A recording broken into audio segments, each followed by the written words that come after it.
In this session, Father Ed Steiner, a priest of the Diocese of Nashville and a guest on the show, discusses the idea of a feast day as it is understood in the Catholic Church.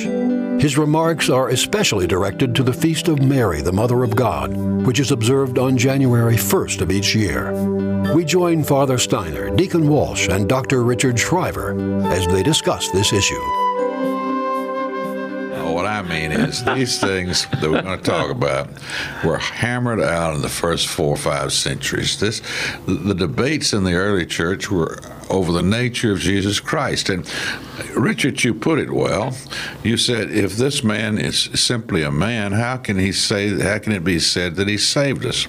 And if he were, let's say, divine, how can we say he suffered, right? I mean, I heard you say that 100 times. Yeah, it's the question about the divinity of Jesus. And I might add, too, that I like to remind you that Protestants claim the same heritage that Catholics do when you get back to the period before the Reformation. Well, my point was really these things had been hammered out 1,000 years before Protestantism, and they more or less came along and more or less accepted what the church had decided in these early centuries. Isn't that when you say that's true, Richard?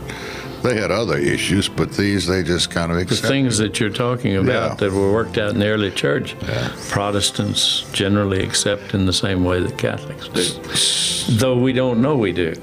Well, this expression, Mary is the Mother of God, came from those first few centuries, and it's understandable Protestants would not relate to that, and it sounds like to a 20th century, a 21st century Protestant, Catholics are claiming the divinity of Mary. Wouldn't you say so, Father? Oh, yes. Yeah, that is definitely a common perception. And I would think, within Catholicism, part of the problem is that some Catholics would jump in on that. And, we have our Mary cults, which are not part of the official church. But Mary certainly does play a significant role in our faith history. And therefore, she certainly is due a great deal of honor. But Catholics don't consider her divine. Absolutely not. She's one of us. Deacon Jim Walsh and Dr. Richard Shriver, along with the Board of Directors of Catholic Media Productions, are pleased to make the Holy Day Holiday Series available to radio stations that wish to broadcast them. For information on how to obtain these programs for your radio station, contact George McClintock, Chairman of Catholic Media Productions Radio Division, at 615-973-4668, or email us at info@webelieveshow.org. Thanks for listening, and may God bless you.